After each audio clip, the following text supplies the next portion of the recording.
Setelah sarapan pagi, dengan nada ketakutan anakku berkata, "Ibu, ayo cepat pergi dari rumah ini sekarang juga, kita dalam bahaya, Bu." Dengan perasaan ragu, namun penasaran aku menurutinya. Saat itu, aku syok tak menyangka mengetahui fakta mengejutkan. Ternyata, selama ini suami yang aku cintai adalah. Sebelum ceritanya dimulai, silahkan tulis di kolom komentar dari daerah mana saja teman-teman yang menonton cerita ini. Jangan lupa like dan subscribe agar channel ini bisa semakin berkembang dan bisa mempersembahkan cerita yang lebih menarik lagi. Aroma kopi hitam yang pekat menyatu dengan harum nasi goreng kampung yang baru saja matang, mengisi seluruh penjuru dapur mungil di rumah itu. Sinar matahari pagi menembus jendela, melukiskan garis-garis hangat di atas meja makan kayu, tempat Indira sedang menata 3 piring dengan cekatan. Gerakannya ringan, hampir seperti menari, diiringi senyum tipis yang tak pernah benar-benar lepas dari bibirnya selama beberapa bulan terakhir. Baginya, pagi seperti ini adalah sebuah keajaiban yang tak pernah ia kira akan bisa ia rasakan lagi.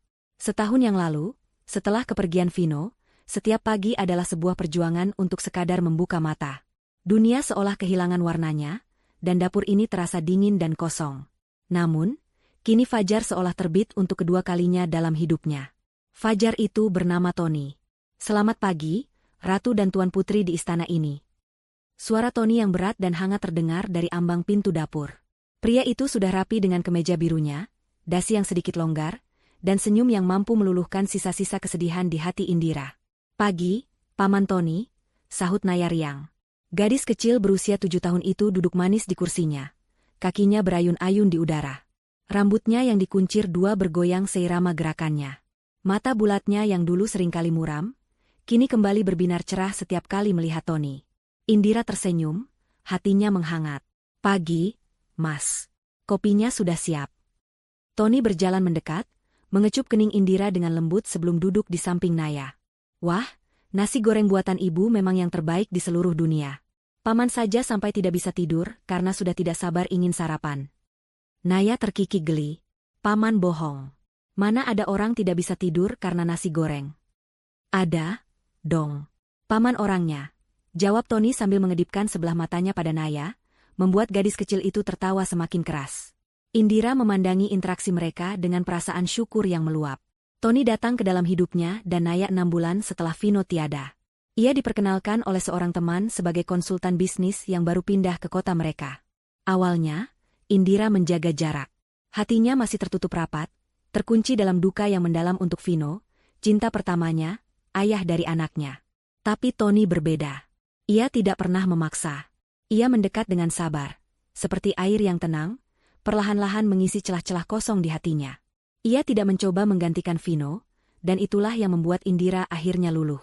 Tony mengerti posisinya. Ia menghormati kenangan tentang Vino, bahkan seringkali ia yang memulai cerita tentang betapa hebatnya Vino sebagai seorang ayah berdasarkan cerita-cerita Indira. Yang terpenting, Tony berhasil memenangkan hati Naya. Setelah kecelakaan tragis itu, Naya menjadi anak yang pendiam dan tertutup. Ia sering menangis dalam tidurnya, memanggil-manggil ayahnya.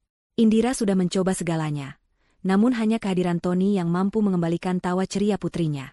Tony bisa menghabiskan waktu berjam-jam menemani Naya menggambar, merakit mainan, atau sekadar mendengarkan celotehannya tentang teman-teman di sekolah. Ia sabar, hangat, dan penuh perhatian. Melihat Naya kembali bahagia adalah alasan terkuat bagi Indira untuk membuka hatinya dan menerima lamaran Tony 3 bulan yang lalu. Mereka menikah dalam sebuah upacara sederhana, memulai babak baru sebagai sebuah keluarga.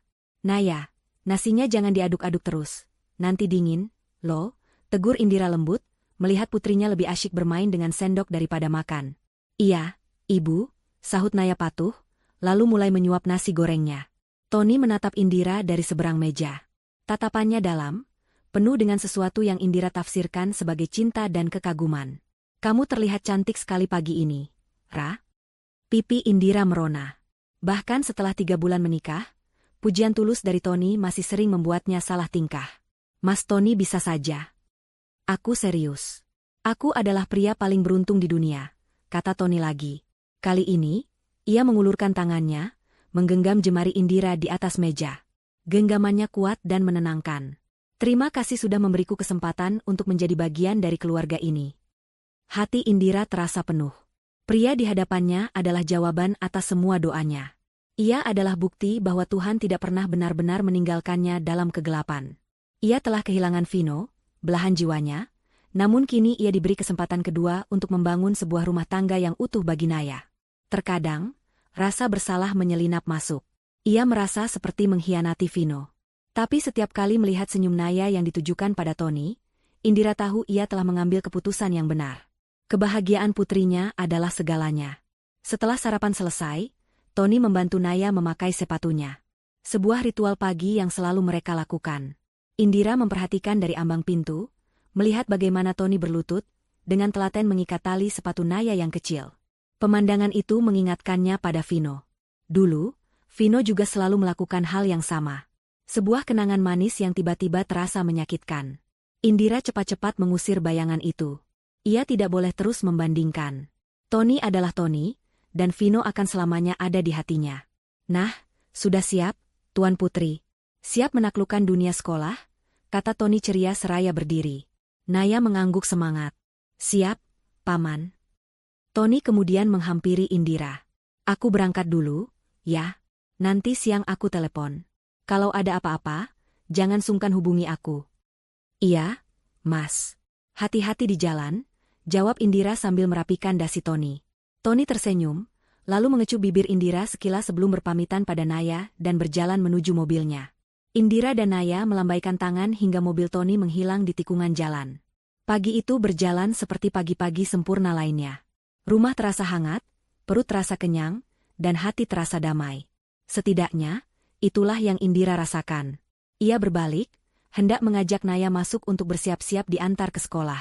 Namun, ia melihat putrinya masih berdiri terpaku di teras, menatap ke arah jalan tempat mobil Tony menghilang. Wajahnya yang tadi ceria kini tampak pucat. Senyumnya lenyap, digantikan oleh ekspresi aneh yang belum pernah Indira lihat sebelumnya. Itu adalah campuran antara kebingungan dan ketakutan yang mendalam. Naya? Sayang, kenapa?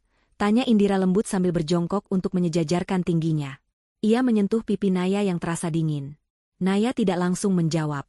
Matanya yang bulat mengerjap beberapa kali, seolah baru saja tersadar dari lamunan yang buruk. Ia menatap ibunya, benar-benar menatapnya dengan intensitas yang membuat Indira sedikit merinding. Tangan mungilnya terangkat, mencengkram lengan Indira dengan kekuatan yang mengejutkan untuk anak seusianya. Ibu, bisik Naya. Suaranya kecil dan bergetar, nyaris tidak terdengar. Iya, sayang, ada apa? Naya menelan ludah. Matanya mulai berkaca-kaca. Ia mendekatkan wajahnya ke telinga Indira, seolah takut ada orang lain yang mendengar. Kemudian, ia membisikkan kalimat yang meruntuhkan seluruh dunia damai yang baru saja Indira bangun. Ibu, ayo kita pergi dari rumah ini, sekarang. Indira mengerutkan kening, bingung. Pergi? Pergi kemana? Nak, kita kan mau ke sekolah. Bukan, desak Naya. Cengkeramannya semakin kuat. Kita harus pergi jauh-jauh dari sini. Paman Tony bukan orang baik. Kita dalam bahaya besar, Ibu. Ketakutan dalam suara Naya begitu nyata, begitu murni, hingga membuat bulu kuduk Indira berdiri. Ini bukan rengekan anak kecil yang tidak mau sekolah. Ini adalah sesuatu yang lain. Sesuatu yang gelap dan menakutkan telah menyentuh putrinya, dan Indira sama sekali tidak tahu apa itu. Pagi yang sempurna itu pecah berkeping-keping, digantikan oleh kebingungan dan firasat buruk yang mulai merayap di dalam hatinya. Dunia Indira seolah berhenti berputar. Kalimat terakhir Naya menggema di telinganya, berulang-ulang seperti kaset rusak. Bahaya. Paman Tony bukan orang baik. Kata-kata itu terasa begitu absurd, begitu mustahil, hingga bagian logis dari otaknya segera memberontak. Tony? Pria yang dengan sabar mengajar Naya bersepeda? Pria yang selalu membawakan bunga untuknya tanpa alasan? Pria yang telah menjadi sauh bagi keluarganya yang nyaris karam? Mustahil.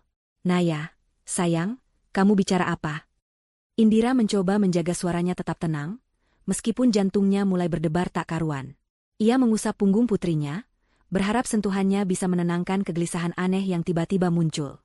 Kamu mungkin mimpi buruk tadi malam, ya? Naya menggelengkan kepalanya dengan kuat.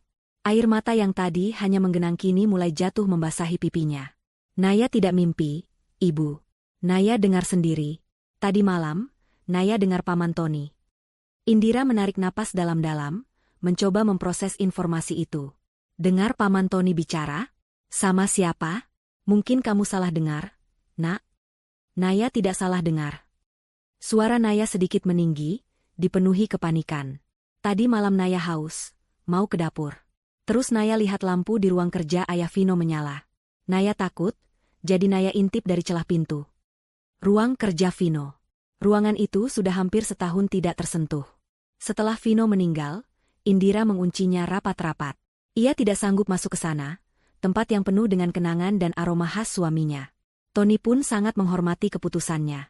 Ia tidak pernah sekalipun bertanya atau mencoba masuk ke ruangan itu. Mendengar Tony ada di sana tadi malam terasa sangat janggal. Paman Tony ada di dalam, lanjut Naya dengan suara gemetar. Dia bicara di telepon. Suaranya pelan, tapi marah. Dia bilang, Naya terisak, kesulitan melanjutkan kalimatnya. Indira memeluk putrinya erat. SSHH, tidak apa-apa, sayang. Coba ceritakan pelan-pelan sama ibu.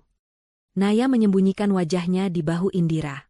Dia bilang, aku sudah sabar menunggu setahun. Sebentar lagi, istri dan anaknya akan menyusul Vino ke surga. Aku hanya perlu menemukan bukti itu dulu. Setiap kata yang diucapkan Naya terasa seperti tusukan jarum es ke jantung Indira. Menyusul Vino ke surga. Kalimat itu begitu mengerikan, begitu spesifik.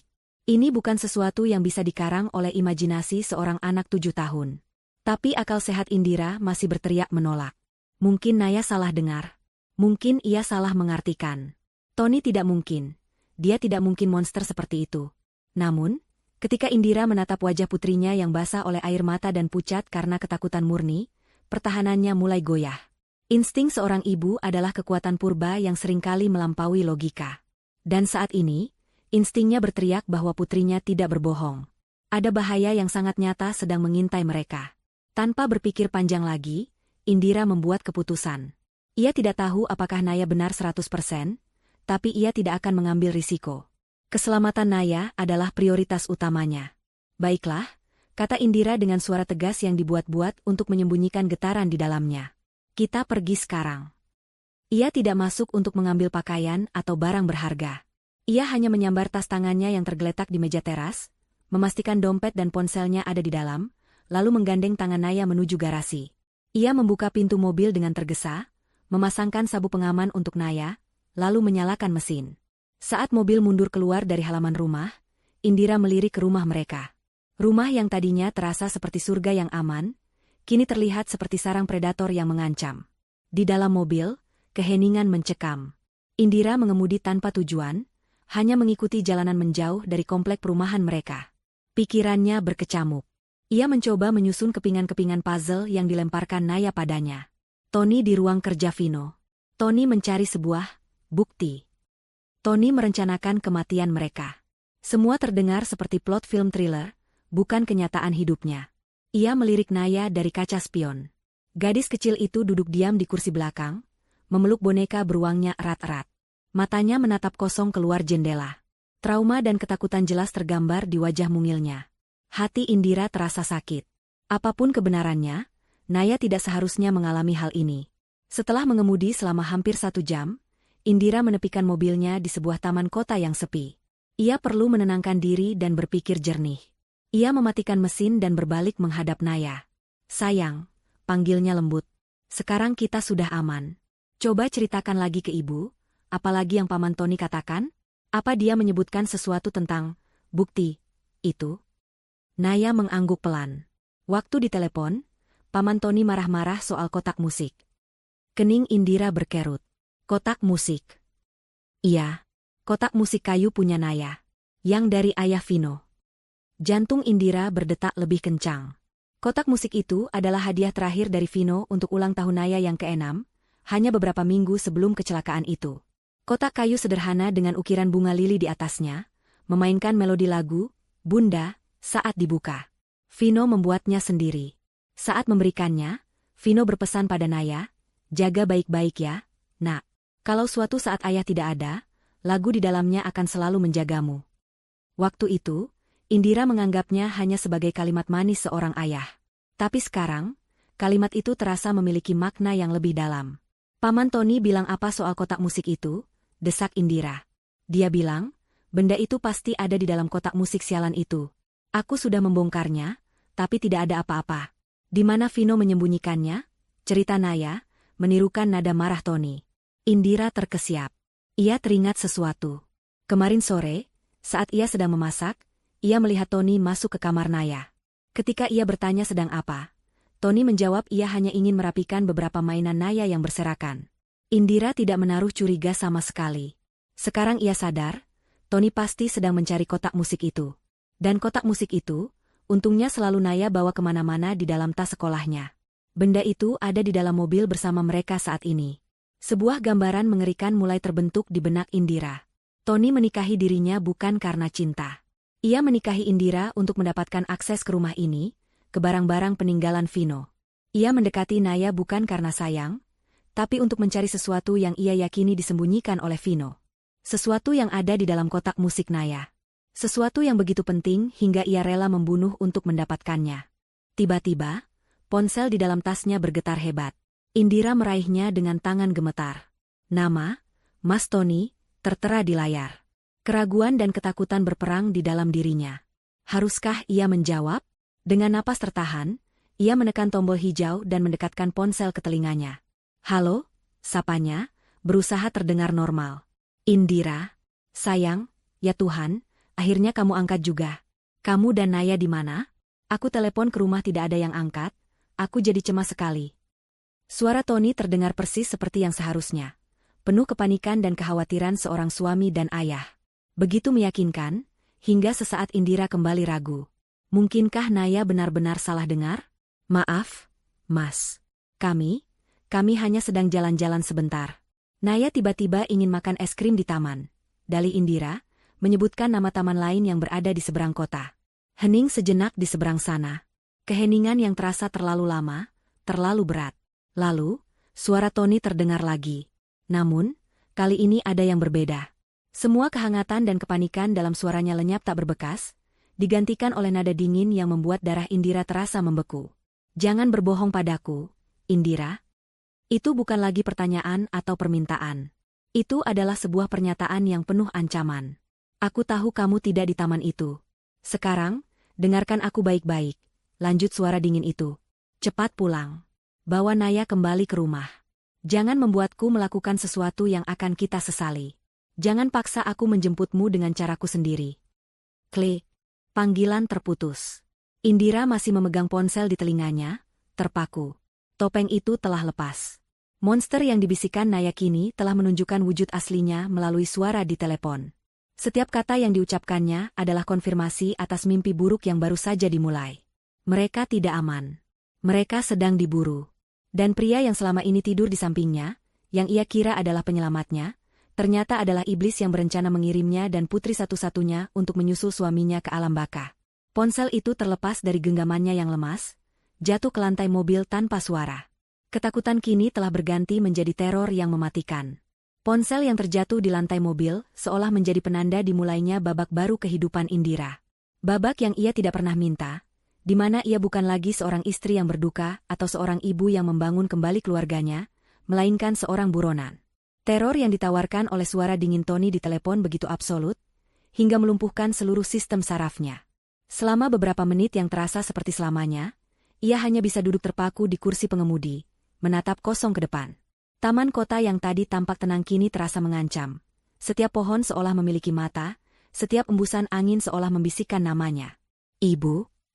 Suara Naya yang lirih dan penuh kekhawatiran berhasil menembus selubung kepanikan Indira. Ibu tidak apa-apa. Indira tersentak.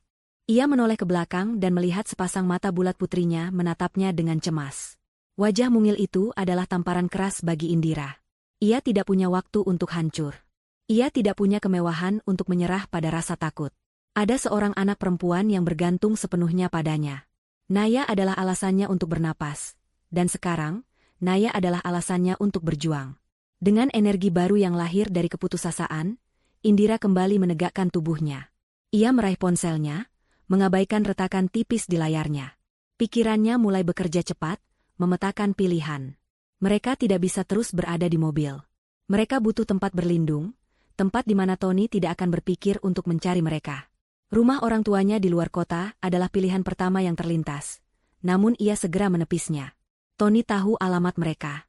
Itu akan menjadi tempat pertama yang ia datangi, dan Indira tidak akan pernah membahayakan nyawa ayah dan ibunya. Hotel atau motel juga terlalu berisiko. Tony punya uang dan mungkin koneksi. Melacak transaksi kartu kredit atau menyebar orang untuk mencari mobilnya tidak akan sulit bagi pria yang sudah merencanakan semua ini selama lebih dari setahun. Ia butuh seseorang yang ia percaya. Seseorang yang dekat, namun tidak terduga. Seseorang yang sudah mengenalnya jauh sebelum Tony masuk ke dalam hidupnya. Hanya ada satu nama yang muncul di benaknya, Rina. Rina adalah sahabatnya sejak kuliah. Mereka melewati suka dan duka bersama. Rina adalah orang pertama yang ia telepon sambil menangis histeris saat Vino kecelakaan. Rina juga yang dengan sabar menemaninya melewati hari-hari tergelapnya, membawakannya makanan meski Indira tidak mau makan, memaksanya keluar rumah meski Indira hanya ingin mengurung diri. Rina mengenal Tony, tapi hanya sebatas sebagai pria baik yang berhasil menyembuhkan luka sahabatnya. Rumah Rina adalah pilihan terbaik. Jaraknya hanya 30 menit dari taman itu. Naya, dengarkan ibu, kata Indira, suaranya kini terdengar lebih mantap. Kita akan pergi ke rumah Tante Rina. Ingat, kan? Di sana kita akan aman. Tapi Naya harus janji sama ibu, jangan ceritakan apapun pada siapapun. Mengerti? Naya mengangguk patuh. Raut wajahnya sedikit lebih tenang melihat ibunya kembali mengambil kendali. Indira menyalakan mesin mobil. Perjalanan menuju rumah Rina terasa seperti perjalanan terpanjang dalam hidupnya. Setiap spion yang memantulkan mobil lain di belakangnya membuat perutnya mulas. Apakah itu Tony? Apakah ia diikuti? Ia sengaja mengambil jalan-jalan kecil yang memutar, beberapa kali berbelok mendadak hanya untuk memastikan tidak ada yang membuntutinya. Paranoia mencengkeramnya erat. Kini, setiap kenangan tentang Tony berkelebat di benaknya, namun dengan filter yang baru dan mengerikan. Ia teringat betapa bersemangatnya Tony saat membantunya pindahan. Tony sendiri yang menawarkan diri untuk mengemas barang-barang Vino dan menyimpannya di gudang. Apakah saat itu ia sedang mencari sesuatu? Ia teringat percakapan-percakapan mereka tentang masa lalu Vino. Tony selalu tampak begitu simpatik. Namun sekarang Indira sadar, pria itu hanya sedang menggali informasi. Setiap kebaikannya, setiap senyumnya, setiap pelukannya, semuanya adalah kebohongan yang dirancang dengan sempurna. Ia merasa bodoh, naif, dan marah. Marah pada Tony karena pengkhianatannya, dan marah pada dirinya sendiri karena telah membiarkan serigala masuk ke dalam kandang domba. Ketika akhirnya ia tiba di depan rumah Rina yang asri, Indira merasa sedikit lega. Ia memarkir mobilnya di garasi, berharap tidak terlihat dari jalan. Ia dan Naya bergegas menuju pintu depan. Rina membuka pintu dengan senyum lebar, yang langsung memudar begitu melihat kondisi sahabatnya. Indira, Naya, astaga, kalian kenapa? Kamu pucat sekali, Ra? Tanpa sepatah kata pun, Indira menerobos masuk dan langsung memeluk Rina erat. Tangis yang sedari tadi ia tahan akhirnya pecah.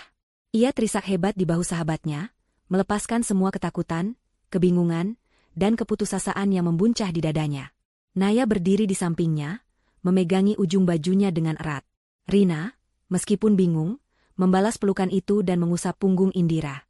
Sudah, tenang dulu. Ayo masuk, duduk dulu. Naya, Tante punya es krim di kulkas.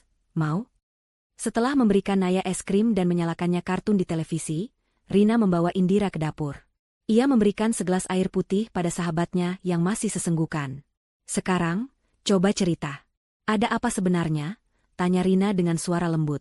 Dengan suara terpatah-patah, Indira menceritakan semuanya. Dimulai dari bisikan Naya di teras rumah tadi pagi, cerita tentang Tony di ruang kerja Vino, percakapannya di telepon, kotak musik, hingga ancaman Tony yang mengerikan beberapa saat yang lalu. Rina mendengarkan dengan saksama, raut wajahnya berubah dari khawatir menjadi tidak percaya, lalu kembali khawatir. Ra, kamu yakin? Maksudku, Tony yang kita kenal? Pria itu terlihat sangat mencintaimu dan Naya. Mungkin Naya hanya salah dengar? Anak-anak kan imajinasinya suka berlebihan. Aku juga berpikir begitu awalnya. Rin, sergah Indira frustrasi. Aku juga berharap ini semua hanya mimpi buruk. Tapi telepon itu, caranya bicara padaku, itu bukan Tony yang kukenal. Itu orang lain. Suaranya dingin, kejam, dan penuh ancaman. Aku merasakannya, Rin. Ketakutan Naya itu nyata.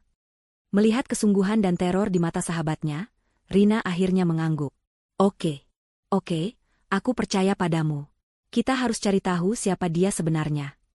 Rina mengambil laptopnya dari kamar. Mereka duduk berdampingan di meja makan. Apa nama lengkapnya? Tony Wijoyo, jawab Indira. Nama yang sekarang terasa asing dan palsu di lidahnya. Rina mengetikkan nama itu di mesin pencari. Hasilnya nihil. Hanya ada beberapa profil di media sosial dengan nama yang sama, tetapi tidak ada satupun yang cocok dengan wajah Tony. Pria itu seolah tidak memiliki jejak digital. Tidak ada akun Facebook, Instagram, atau bahkan LinkedIn. Di zaman sekarang, hal itu sangat aneh dan mencurigakan. Dia seperti hantu, gumam Rina sambil terus mencari. Dia bilang dia konsultan bisnis, kan? Tapi tidak ada satupun nama perusahaannya yang muncul. Indira berusaha mengingat-ingat. Dia bilang dia bekerja lepas. Kebanyakan kliennya dari luar kota. Sebuah kebohongan lain yang sekarang terdengar begitu jelas. Indira memejamkan matanya, mencoba menggali memorinya lebih dalam. Sesuatu yang berhubungan dengan Vino. Sesuatu yang mungkin ia lewatkan. Lalu ia teringat. Foto. Dulu, Vino sering menyimpan foto-foto acara kantor di sebuah folder khusus di akun media sosialnya. Akun yang sudah lama tidak Indira buka. Buka Facebook, Rin. Cari akun almarhum Mas Vino, pinta Indira. Rina segera melakukannya. Mereka masuk ke dalam album foto berjudul Kantor Kenangan. Di dalamnya ada puluhan foto dari berbagai acara, rapat, perayaan ulang tahun, hingga acara tahunan perusahaan. Mata Indira memindai setiap wajah di dalam foto-foto itu dengan cepat. Ia terus menggulir ke bawah, kembali ke tahun-tahun sebelumnya. Dan kemudian, ia menemukannya. Di sebuah foto dari acara perayaan ulang tahun perusahaan 5 tahun yang lalu, di barisan paling belakang, berdiri seorang pria kurus dengan seragam staf level rendah. Wajahnya lebih muda, tapi Indira mengenali tatapan matanya. Itu Tony. Ia tidak tersenyum seperti karyawan lainnya. Ia menatap lurus ke arah panggung, tempat Vino sedang berdiri menerima penghargaan sebagai karyawan terbaik tahun itu. Di wajah Tony muda, terlukis ekspresi yang membuat perut Indira mual. Itu adalah tatapan penuh iri, dengki, dan kebencian yang teramat dalam. Itu dia, bisik Indira, jarinya menunjuk ke layar laptop. Rina membelalakan matanya. Ya Tuhan, jadi dia berbohong selama ini. Dia bukan orang baru. Kepingan puzzle itu mulai menyatu, membentuk gambaran yang mengerikan. Tony bukan sekadar penipu. Ia adalah seseorang dari masa lalu Vino, seseorang yang menyimpan dendam. Tapi dendam karena apa? Indira terus menelusuri daftar teman di akun Vino, mencari nama-nama kolega lama yang mungkin masih ia ingat. Tiba-tiba, sebuah nama membuatnya berhenti. Pak Budi. Beliau adalah atasan sekaligus mentor yang sangat dihormati oleh Vino. Pak Budi sudah pensiun, tapi Indira masih menyimpan nomor teleponnya. Dengan tangan gemetar, Indira meraih ponselnya dan mencari kontak Pak Budi. Jantungnya berdebar kencang saat ia menekan tombol panggil. Setelah 3 kali dering, sebuah suara ramah yang sudah berumur menjawab di seberang sana. Halo, ini Budi. Selamat siang, Pak Budi. Maaf mengganggu, ini saya Indira, istrinya almarhum Vino. Oh, Indira. Ya, tentu saja saya ingat. Apa kabar? Enduk? Sudah lama sekali. Ada apa? Indira menarik napas panjang. Begini, Pak. Saya hanya ingin bertanya sesuatu yang mungkin agak aneh. Dulu di kantor, apakah Bapak kenal dengan seseorang yang bernama Tony? Tony Wijoyo? Hening sejenak di ujung telepon. Keheningan yang membuat Indira semakin cemas. Akhirnya, Pak Budi menjawab, dan nada suaranya berubah menjadi sangat serius. Tony, tentu saja saya ingat anak itu. Kenapa kamu bertanya tentang dia? Enduk? Ada masalah? Saya hanya perlu tahu, Pak. Siapa dia sebenarnya? Pak Budi terdengar menghela napas berat. Dia salah satu staf junior di divisi pemasaran. Anak yang pintar, tapi licik. Beberapa tahun lalu, dia dipecat langsung oleh Vino. Dipecat? Karena apa, Pak? Karena ketahuan mencoba menggelapkan dana perusahaan dan mencuri data klien. Vino yang menangkap basah perbuatannya. Vino memberinya pilihan, dilaporkan ke polisi atau mengundurkan diri dan mengembalikan semua kerugian. Anak itu memilih pilihan kedua, tapi dia pergi dengan penuh dendam. Suara Pak Budi terdengar semakin prihatin. Indira, kenapa kamu tiba-tiba menanyakan ini? Jangan-jangan. Indira tidak sanggup menjawab. Air matanya kembali mengalir. Kebenaran itu kini begitu telanjang dan brutal. Pak Budi seolah mengerti. Indira, kamu harus hati-hati dengan orang itu. Dia bukan orang baik. Pak Budi berhenti sejenak. seolah ragu untuk melanjutkan, sebelum akhirnya mengucapkan kalimat yang menjadi paku terakhir di peti mati semua keraguan Indira. Dulu, setelah dipecat, Tony pernah bilang ke beberapa orang sambil mabuk, "Suatu hari nanti, semua yang dimiliki Vino, termasuk keluarganya, akan jadi milikku." Waktu itu kami semua menganggapnya hanya bualan kosong orang yang sakit hati. Ponsel itu terlepas dari genggaman Indira untuk kedua kalinya hari itu. Kali ini, ponsel itu jatuh ke pangkuannya. Layarnya masih menyala menampilkan panggilan yang sudah terputus dari Pak Budi. Kalimat terakhir dari pria tua itu berputar-putar di kepalanya tanpa henti. "Semua yang dimiliki Vino, termasuk keluarganya, akan jadi milikku." Itu bukan bualan orang mabuk. Itu adalah sebuah sumpah. Sebuah rencana jangka panjang yang dingin dan penuh perhitungan. Tony telah merencanakan ini selama bertahun-tahun. Pernikahannya, kasih sayangnya pada Naya, semua kebaikannya, hanyalah bagian dari sebuah sandiwara besar untuk membalaskan dendamnya pada Vino. Dan bagian terakhir dari balas dendam itu adalah dengan mengambil alih semua milik Vino, lalu menyingkirkan pewaris yang sah, Indira dan Naya. Napas Indira terasa sesak, seolah ada tangan tak kasat mata yang mencekik lehernya. Ruangan dapur Rina yang hangat tiba-tiba terasa dingin dan menyempit. "Ra? Indira?" Suara Rina yang cemas membuyarkan lamunannya. Sahabatnya itu mengguncang bahunya dengan lembut. "Apa katanya? Apa kata Pak Budi?" Indira mengangkat kepalanya, menatap Rina dengan mata yang kosong. Dia sudah merencanakan ini sejak lama, Rin. Sejak dia dipecat oleh Mas Vino. Dia ingin merebut semuanya. Rina menutup mulutnya dengan tangan, matanya membelalak ngeri. Ya Tuhan, orang itu benar-benar psikopat. Kepanikan yang tadi sempat mereda kini kembali dengan kekuatan penuh, namun kali ini berbeda. Jika tadi adalah kepanikan seekor mangsa yang baru sadar diburu, kini kepanikan itu bercampur dengan amarah yang membara. Amarah karena telah dibodohi sedemikian rupa. Amarah karena Tony telah menodai kenangan suaminya dan menggunakan putrinya sebagai pion dalam permainan kejinya.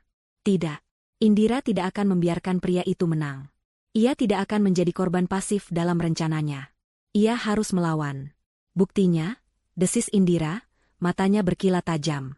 Tony mencari sebuah bukti yang disembunyikan Mas Vino. Bukti yang ada di dalam kotak musik Naya. Kita harus menemukannya lebih dulu. Ia segera bangkit, berjalan cepat ke ruang tengah tempat Naya masih asyik menonton televisi, seolah tidak menyadari badai yang sedang melanda kehidupan ibunya. Tas sekolah Naya yang berwarna merah muda tergeletak di sofa. Dengan tangan sedikit gemetar, Indira membukanya dan mengeluarkan sebuah kotak kayu persegi.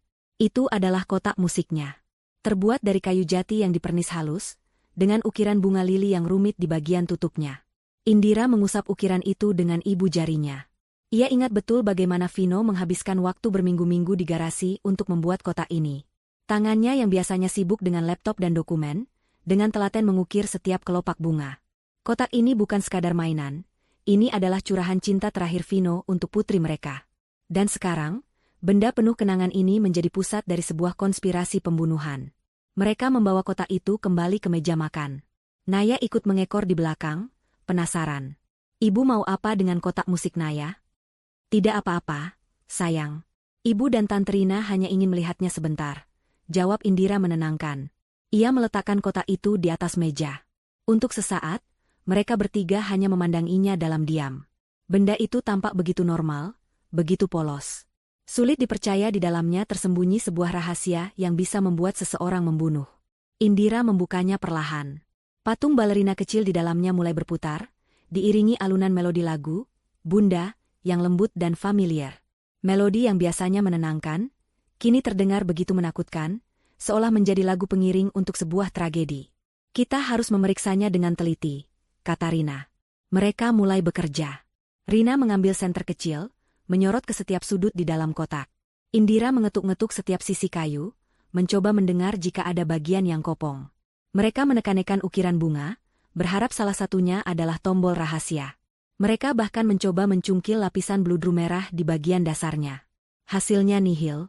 Kotak itu tampak kokoh dan solid. Tidak ada celah, tidak ada tombol, tidak ada petunjuk apapun. Rasa frustrasi mulai menjalari Indira. Apakah Naya salah? Apakah Tony salah? Mungkinkah tidak ada apa-apa di dalam kotak ini? Mungkinkah Vino menyimpannya di tempat lain? "Coba ibu ingat-ingat lagi," kata Rina. "Apakah Vino pernah mengatakan sesuatu yang spesifik tentang kotak ini?" petunjuk sekecil apapun. Indira memejamkan matanya, memaksa otaknya bekerja. Ia memutar kembali kenangan hari ulang tahun Naya. Vino memberikan kotak itu, Naya membukanya dengan gembira, melodi pun mengalun. Lalu Vino mengucapkan kalimat itu, "Jaga baik-baik ya, nak. Kalau suatu saat ayah tidak ada, lagu di dalamnya akan selalu menjagamu."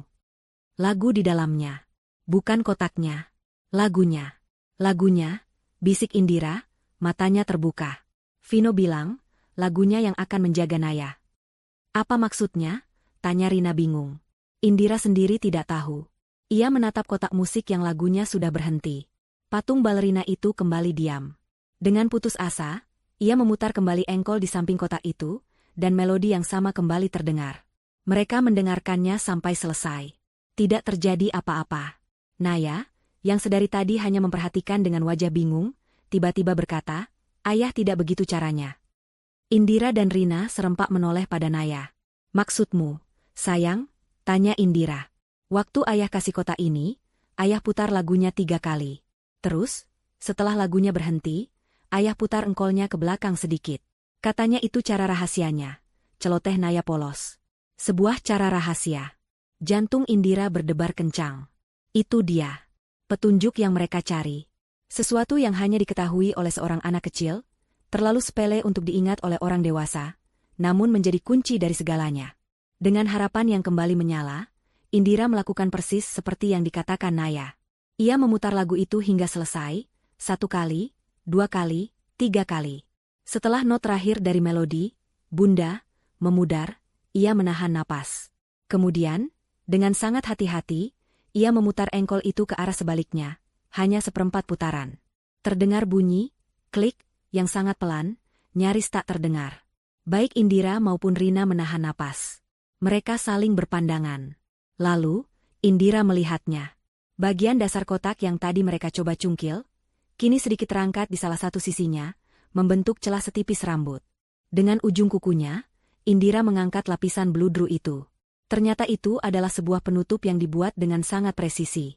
Di bawahnya, terdapat sebuah kompartemen rahasia yang dangkal. Isinya bukan dokumen atau perhiasan. Di dalamnya hanya ada 2 benda kecil.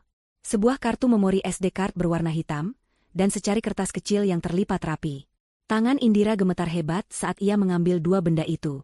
Rasanya seperti menyentuh warisan terakhir dari suaminya. Dengan jantung berdebar di dada, ia membuka lipatan kertas itu. Kertas itu berisi tulisan tangan Vino yang sangat ia kenali. Tulisan tangan yang rapi dan tegas. Pesan terakhir dari pria yang sangat ia cintai. "Indira, cintaku. Jika kau membaca ini, artinya aku gagal melindungimu dari dia. Jangan percaya pada siapapun di sekitarku. Suara di dalam kartu ini adalah satu-satunya senjatamu untuk melindungi dirimu dan Naya. Aku mencintaimu, selamanya. Vino." Air mata kembali membasahi pipi Indira. Namun kali ini bukan air mata ketakutan. Ini adalah air mata duka, rindu, sekaligus kekuatan. Vino tahu. Entah bagaimana, suaminya sudah tahu bahwa ia dalam bahaya. Ia tahu siapa musuhnya. Dan sebelum ia pergi, ia telah meninggalkan sebuah senjata terakhir untuk keluarganya. Senjata itu kini ada di genggaman Indira. Sebuah kartu memori kecil yang menyimpan suara kebenaran. Pesan terakhir dari Vino terasa seperti sebuah pelukan hangat sekaligus tamparan keras bagi Indira. Di satu sisi, ia merasakan kembali cinta suaminya yang begitu besar, sebuah cinta yang bahkan melampaui kematian untuk melindunginya. Di sisi lain, pesan itu adalah konfirmasi final dari mimpi buruk yang sedang ia jalani. Vino tahu ia dalam bahaya. Vino tahu siapa musuhnya, yang ia sebut sebagai dia. Dan kini, senjata terakhir peninggalan Vino, sebuah kartu memori seukuran kuku, tergeletak di telapak tangannya yang gemetar. Benda kecil itu terasa begitu berat, seolah menanggung beban kebenaran, keadilan, dan nyawa mereka. "Apa isinya?" bisik Rina, matanya tertuju pada kartu memori itu. "Menurutmu apa yang Vino rekam?" Indira menggeleng, tidak sanggup berbicara. Pikirannya melayang pada hari-hari terakhir sebelum kecelakaan Vino. Apakah suaminya tampak cemas? Apakah ada yang berbeda dari sikapnya? Indira mencoba mengingat, namun ingatannya kabur, tertutup oleh kabut duka yang tebal. Ia hanya ingat Vino menjadi sedikit lebih pendiam, seringkali tenggelam dalam pikirannya sendiri. Waktu itu, Indira mengira suaminya hanya lelah karena pekerjaan. Sekarang ia sadar, Vino sedang berada dalam pertarungan yang tidak ia ceritakan pada siapapun. Pertarungan yang pada akhirnya merenggut nyawanya. Kita harus mendengarkannya, kata Indira, suaranya serak. Keputusan itu terasa seperti melompat dari tebing tanpa tahu apa yang ada di bawahnya. Ia tahu apapun yang ada di dalam rekaman itu akan menyakitkan, akan menghancurkan hatinya sekali lagi. Tetapi, ia juga tahu bahwa ia harus mendengarnya. Ia berutang pada Vino, dan ia butuh kekuatan untuk melindungi Naya. Rina mengangguk mengerti. Laptopku punya slot untuk kartu memori. Ayo. Mereka kembali ke meja makan. Naya, yang sedari tadi memperhatikan dengan diam, kini mendekat. Ibu, itu apa? Tanyanya sambil menunjuk kartu memori di tangan Indira.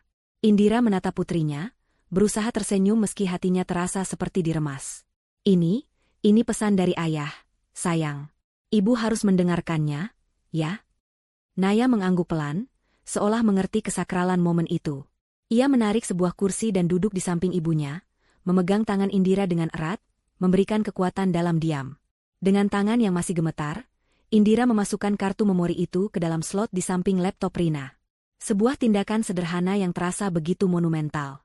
Beberapa detik kemudian, sebuah folder muncul di layar.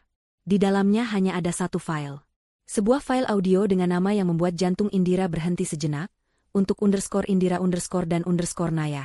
Indira menarik napas panjang, mengumpulkan seluruh sisa keberaniannya. Ia mengarahkan kursor ke file itu. Di sampingnya, Rina menggenggam bahunya, sementara di sisi lain, genggaman tangan Naya semakin erat. Dengan satu klik, ia membuka file itu. Keheningan. Selama beberapa detik pertama, yang terdengar hanyalah suara statis yang berdesis. Lalu, perlahan-lahan, suara latar mulai terdengar. Suara pendingin ruangan, ketukan jari di atas meja, helaan napas yang berat. Itu suara napas Vino. Indira akan mengenalinya dimanapun. Mendengarnya lagi setelah setahun terasa seperti hantaman godam di dadanya. Begitu nyata, begitu hidup. Air mata mulai mengalir tanpa bisa ia cegah. Kemudian, suara Vino terdengar. Jelas dan tegas. Terima kasih sudah datang, Tony. Jantung Indira mencelos. Jadi, rekaman ini adalah pertemuan terakhir mereka. Vino pasti sudah tahu ia akan dijebak, dan ia sengaja merekamnya. Suara Tony terdengar di rekaman itu, terdengar santai dan sedikit arogan. Tentu saja, bos. Ada apa memanggilku ke ruanganmu selarut ini? Merindukanku? Aku tidak punya waktu untuk basa-basimu, jawab Vino, nadanya datar dan dingin. Aku tahu semua yang kau lakukan. Skema pencucian uang melalui proyek fiktif di Kalimantan. Penggelapan dana melalui faktur palsu. Semuanya. Terdengar suara tawa kecil dari Tony. Tawa yang sama yang sering Indira dengar di meja makan. Tawa yang tadinya terdengar hangat, kini terdengar begitu mengerikan. Wow, kau benar-benar bekerja keras. Ya, tapi sayang sekali, Vino, kau tidak punya bukti apapun. Oh, ya. Suara Vino terdengar tenang. Terdengar bunyi lembaran kertas yang diletakkan di atas meja. Ini adalah salinan transfer dana ke rekening pribadimu di luar negeri. Ini rekaman percakapanmu dengan pemasok fiktif yang kau buat. Dan ini adalah kesaksian dari 3 orang di bagian keuangan yang kau paksa untuk memalsukan laporan. Aku punya semuanya, Tony. Semua bukti yang kubutuhkan untuk mengirimu ke penjara selama 20 tahun. Keheningan total dalam rekaman itu selama beberapa detik. Indira bisa membayangkan wajah Tony yang sombong berubah menjadi pucat pasi. Apa maumu? Tanya Tony akhirnya, suaranya tidak lagi santai. Ada nada terdesak di dalamnya. Aku ingin kau menandatangani surat pengakuan ini, jawab Vino. Dan kau kembalikan setiap sen yang kau curi dari perusahaan ini. Setelah itu, pergilah sejauh mungkin dan jangan pernah menunjukkan wajahmu lagi di kota ini. Aku memberimu kesempatan untuk tidak membusuk di penjara. Lakukan ini demi keluargamu. Keluargaku? Suara Tony terdengar seperti desisan ular. Kau bicara tentang keluarga? Kau, yang punya segalanya? Rumah besar, istri cantik, anak yang lucu. Sementara aku harus berjuang untuk setiap receh, dipermalukan di depan semua orang, dipecat olehmu hanya karena kesalahan kecil. Itu bukan kesalahan kecil, Tony. Kau mencuri. Dan aku melindungimu dari hukuman penjara. Balas Vino, suaranya mulai meninggi. Melindungiku? Kau menghancurkanku, teriak Tony. Tiba-tiba, suara di rekaman itu menjadi kacau. Terdengar suara kursi yang didorong ke belakang dengan kasar, disusul suara benturan keras. Indira memekik tertahan. Rina memeluknya erat. Naya menyembunyikan wajahnya di lengan ibunya. Arg! Itu adalah suara rintihan kesakitan Vino. Terdengar suara terengah-engah, seperti dua orang sedang bergulat. Lalu, suara gedebuk yang lebih keras, seolah tubuh seseorang terbanting ke lantai. Semuanya kemudian menjadi sunyi, hanya menyisakan suara napas Tony yang terengah-engah. Indira menutup matanya rapat-rapat, tidak ingin membayangkan apa yang baru saja terjadi. Ia sedang mendengarkan detik-detik terakhir suaminya dibunuh. Setelah keheningan yang menyiksa, suara Tony kembali terdengar. Kali ini, suaranya berbeda. Tenang, dingin, dan penuh dengan kemenangan seorang iblis. Ia berbicara seolah sedang berbisik pada Vino yang sudah tidak berdaya. Kau lihat, Vino, kau mungkin pintar, tapi kau terlalu lurus. Kau memberiku kesempatan, dan itu adalah kesalahan terbesarmu. Terdengar jeda sejenak, Tony seolah sedang menikmati momennya. Rencanaku sekarang jauh lebih mudah. Akan ada berita tentang kecelakaan mobil yang tragis menimpamu dalam perjalanan pulang. Sangat disayangkan. Seorang pengusaha sukses meninggal terlalu cepat. Suara Tony terdengar semakin dekat ke alat perekam, seolah ia sedang membungkuk di atas tubuh Vino. Dan setelah itu, setelah masa berkabung yang pantas, aku akan datang sebagai seorang kawan. Aku akan menghibur istrimu yang cantik itu. Aku akan menjadi pahlawan bagi putrimu yang malang. Aku akan membuat mereka bergantung padaku, mencintaiku. Dan semua yang kau miliki, perusahaanmu, rumahmu, semua hartamu, akan jatuh ke tanganku secara perlahan. Indira gemetar hebat, rasa mual naik ke kerongkongannya. Rina menatapnya dengan ngeri. Dan kemudian, Tony mengucapkan kalimat yang paling mengerikan. Kalimat yang menegaskan semua ketakutan Naya. Dan bagian terbaiknya, setelah aku menguasai semuanya, setelah aku bosan bermain sebagai keluarga bahagia, aku akan pastikan istrimu yang cantik dan anak kesayanganmu itu menyusulmu. Aku akan jadi satu-satunya pewaris. Akan ada kecelakaan, kecil lagi, mungkin kebocoran gas, atau remblong. Sangat tragis. Satu keluarga musnah. Tapi jangan khawatir, aku akan memastikan kalian dikubur berdampingan. Keluarga bahagia kalian akan berkumpul lagi, di neraka. Rekaman itu terus berjalan selama beberapa menit lagi, hanya berisi suara langkah kaki Tony yang menjauh, suara pintu ditutup, lalu kembali keheningan total. Rina dengan cepat menghentikan rekaman itu. Dapur itu kini terasa sedingin ruang mayat. Tidak ada yang bersuara. Naya menangis dalam diam di pelukan Indira. Rina menatap sahabatnya dengan mata berkaca-kaca, tak mampu berkata-kata. Indira melepaskan pelukannya dari Naya. Ia mengusap air matanya dengan punggung tangannya. Sesuatu di dalam dirinya telah berubah. Rasa sakit yang menghancurkan itu masih ada, tetapi kini ia dilapisi oleh sesuatu yang lain. Sesuatu yang dingin, keras, dan tajam seperti baja. Amarah, kebencian, dan sebuah tekad yang membara. Pria itu tidak hanya membunuh suaminya. Ia telah menari di atas kuburannya. Ia telah memanipulasi dukanya, memanfaatkan kepolosan putrinya, dan tidur di ranjangnya, sambil merencanakan kematian mereka. Indira menatap layar laptop. File audio itu masih ada di sana. Untuk _Indira dan _Naya. Ini bukan hanya pesan terakhir dari Vino. Ini adalah surat wasiat. Ini adalah sebuah senjata. Dan Indira bersumpah pada arwah suaminya, ia akan menggunakan senjata ini untuk menghancurkan monster itu. Permainan petak umpet telah berakhir. Sekarang, perang dimulai. Keheningan yang pekat pasca rekaman kematian itu berakhir terasa lebih memekakan daripada teriakan manapun. Di dapur Rina yang biasanya penuh tawa, kini hanya ada gema dari kekejaman Tony. Indira, Rina, dan Naya duduk membeku, seolah rekaman itu telah menyedot semua udara dan kehangatan dari ruangan. Bukti yang mereka cari ada di tangan mereka, sebuah kebenaran yang begitu brutal hingga sulit untuk diterima akal sehat. Tapi kebenaran itu juga datang dengan konsekuensi yang mengerikan. Mereka kini bukan lagi sekadar target keserakahan, melainkan saksi mata yang harus dibungkam selamanya. Kita harus lapor polisi, Ra, kata Rina pertama kali, suaranya bergetar namun tegas. Sekarang juga, bawa rekaman ini. Mereka harus menangkap bajingan itu. Indira menggeleng pelan, matanya masih menatap kosong ke layar laptop. Polisi mana? Rin? Tony bukan orang bodoh. Dia sudah merencanakan ini selama bertahun-tahun.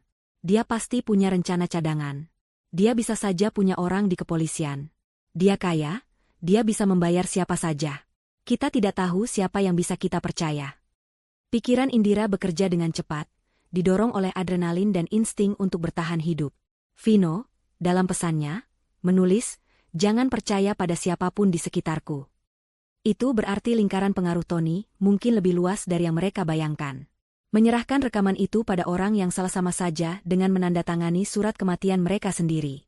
Jadi apa yang harus kita lakukan? Tanya Rina cemas. Kita tidak bisa diam saja di sini. Dia tahu kalian kabur. Cepat atau lambat dia akan mulai mencarimu ke sini. Firasat buruk Rina terbukti lebih cepat dari yang diperkirakan. Saat ia berbicara, terdengar suara mobil yang melambat di depan rumahnya. Jantung Indira dan Rina serempak berhenti berdetak. Mereka bergegas ke jendela depan, mengintip dari balik tirai dengan hati-hati. Sebuah sedan hitam yang tidak mereka kenali berhenti sejenak di seberang jalan, sebelum akhirnya kembali melaju perlahan.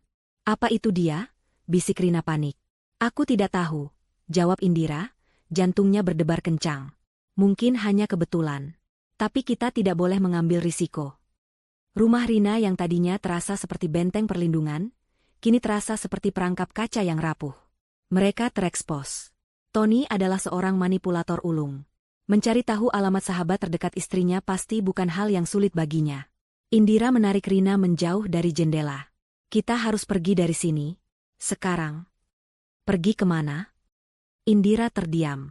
Pertanyaan itu menggantung di udara. Mereka tidak punya tujuan. Mereka terisolasi. Tony pasti sudah mengantisipasi pelarian mereka. Tiba-tiba, Rina teringat sesuatu. Televisi. "Coba kita nyalakan televisi. Mungkin ada berita, mungkin polisi sudah mengeluarkan pengumuman orang hilang." Rina meraih remote dan menyalakan televisi di ruang tengah. Ia mencari saluran berita lokal. Dan apa yang mereka lihat selanjutnya membuat darah mereka terasa lebih dingin. Di layar, terpampang wajah Tony yang tampak begitu sedih dan putus asa. Ia sedang berada di tengah-tengah konferensi pers dadakan di depan rumah mereka. Di belakangnya, beberapa mobil polisi terparkir. Sebuah tulisan berjalan di bagian bawah layar, "Pengusaha lokal mohon istri dan anaknya kembali, diduga mengalami depresi berat." Tony menatap kamera dengan mata yang berkaca-kaca. Air mata buaya mengalir di pipinya saat ia berbicara dengan suara yang dibuat serak karena kesedihan. "Indira, sayangku, jika kau melihat ini, tolong pulanglah," katanya, suaranya bergetar. "Aku tahu kau masih sangat berduka atas kepergian Vino. Aku tahu beban ini sangat berat untukmu. Tapi melarikan diri seperti ini dan membawa Naya bukanlah jalan keluarnya. Aku mohon, pulanglah, sayang. Kita hadapi ini bersama. Naya membutuhkanmu, dan aku membutuhkanmu." Seorang wartawan bertanya, "Pak Tony, apakah ada tanda-tanda bahwa istri Anda mengalami gangguan psikologi sebelum ini?" Tony menghela napas berat, seolah enggan menjawab. "Saya tidak ingin membicarakan hal itu. Tapi ya, sejak kepergian suami pertamanya, kondisi mentalnya memang tidak stabil. Dia seringkali berbicara sendiri, kadang ia menjadi sangat paranoid. Saya hanya ingin dia mendapatkan pertolongan yang ia butuhkan. Saya sangat mencintainya. Saya hanya ingin keluarga saya kembali utuh." Indira menatap layar dengan mulut ternganga. Pria itu jenius. Jenius yang jahat. Dalam satu langkah, ia telah membalikkan keadaan. Ia bukan lagi pelaku, melainkan korban. Ia melukiskan Indira sebagai seorang wanita gila yang tidak stabil secara mental, seorang ibu yang membahayakan anaknya sendiri. Jika sekarang Indira muncul dan menuduh Tony sebagai pembunuh, siapa yang akan percaya padanya? Semua orang akan menganggapnya sebagai ocehan seorang wanita depresi yang berhalusinasi. Dia telah menghancurkan kredibilitas saksi utamanya, bahkan sebelum saksi itu sempat berbicara. "Bajingan," desis Rina penuh kebencian. Dia benar-benar memikirkan segalanya. Saat itulah ponsel Indira, yang tergeletak di meja, bergetar. Sebuah pesan masuk. Bukan dari nomor Tony, melainkan dari nomor yang tidak dikenal. Dengan perasaan ngeri, Indira membukanya. Pesan itu tidak berisi teks. Itu adalah sebuah gambar. Sebuah foto rumah Rina, yang diambil dari seberang jalan. Foto itu diambil dari sudut yang sama persis dengan posisi sedan hitam yang tadi berhenti. Foto itu baru saja diambil beberapa menit yang lalu. Di bawah foto itu, ada satu baris kalimat. "Permainan petak umpetnya menyenangkan. Tapi aku mulai bosan. Serahkan kartunya." Napas Indira tercekat di tenggorokannya. Dia tahu mereka ada di sini. Sedan hitam itu bukan kebetulan. Itu adalah mata-matanya. Atau mungkin dia sendiri. Mereka sedang diawasi. Kita harus pergi, jerit Indira panik. Dia tahu kita di sini, Rin. Kita harus pergi sekarang juga. Tanpa membuang waktu, Rina segera mematikan semua lampu. Mereka bergerak dalam kegelapan. Rina mengunci pintu depan, sementara Indira menggendong Naya yang mulai menangis ketakutan. Kita lewat pintu belakang, bisik Rina. Mobilmu di garasi terlalu berisiko. Kita pakai mobilku. Kuncinya ada di dekat pintu. Indira memasukkan laptop Rina ke dalam sebuah tas jinjing. File rekaman itu terlalu berharga untuk ditinggalkan, dan Rina menyambar dompet serta kunci mobilnya. Mereka menyelinap keluar melalui pintu dapur menuju halaman belakang yang gelap. Udara malam yang dingin terasa menusuk kulit, menambah suasana mencekam. Setiap ranting yang patah di bawah kaki mereka terdengar seperti ledakan. Setiap bayangan pohon tampak seperti sosok Tony yang sedang menunggu. Mereka berhasil mencapai mobil Rina yang terparkir di jalan kecil di belakang kompleks. Dengan tergesa, mereka masuk ke dalam mobil. Rina menyalakan mesin sepelan mungkin dan melaju tanpa menyalakan lampu depan, hingga mereka berada beberapa blok jauhnya. Di dalam mobil yang melaju menembus kegelapan malam, Indira menoleh ke belakang, menatap rumah sahabatnya yang semakin menjauh. Ia baru saja menyeret satu-satunya orang yang ia percaya ke dalam bahaya yang mematikan. Perasaan bersalah menghantamnya. Maafkan aku, Rin, bisik Indira. Aku sudah membahayakanmu. Rina yang fokus mengemudi, meliriknya sekilas. Jangan bicara omong kosong. Kau sahabatku. Masalahmu adalah masalahku. Ia berhenti sejenak, lalu bertanya dengan nada serius. Sekarang, kemana kita, Ra? Indira menatap kartu memori yang masih ia genggam erat di tangannya. Senjata peninggalan Vino. Tony menginginkan kartu ini. Itu artinya, kartu ini adalah satu-satunya alat tawar yang mereka miliki. Mereka tidak bisa terus berlari. Lari hanya akan menunda kematian. Tony terlalu pintar, terlalu punya banyak sumber daya. Sebuah ide gila dan nekat mulai terbentuk di benak Indira. Jika mereka tidak bisa lari dari sang predator, maka mereka harus memancingnya masuk ke dalam perangkap. Aku tahu harus kemana, jawab Indira, suaranya terdengar lebih tenang, lebih dingin, dan penuh dengan tekad baja. Kita akan berhenti berlari. Saatnya kita yang menentukan aturan mainnya. Mobil Rina melaju cepat menembus jalanan kota yang mulai lengang. Di dalam, keheningan terasa berat, hanya dipecah oleh isak tangis Naya yang tertahan dan suara napas Indira yang cepat dan dangkal. Keputusan telah dibuat. Sebuah keputusan nekat yang lahir dari keyakinan bahwa mereka tidak akan selamat jika hanya terus berlari. Tony terlalu cerdas, terlalu licik, dan jaring-jaring yang ia tebar terasa sudah mengepung mereka dari segala arah. Satu-satunya jalan keluar adalah dengan menghadapi laba-laba itu di sarangnya, dengan umpan yang ia paling inginkan. Kita butuh tempat untuk berpikir, Ra, kata Rina memecah keheningan, matanya awas menatap jalanan di depan dan kaca spion secara bergantian.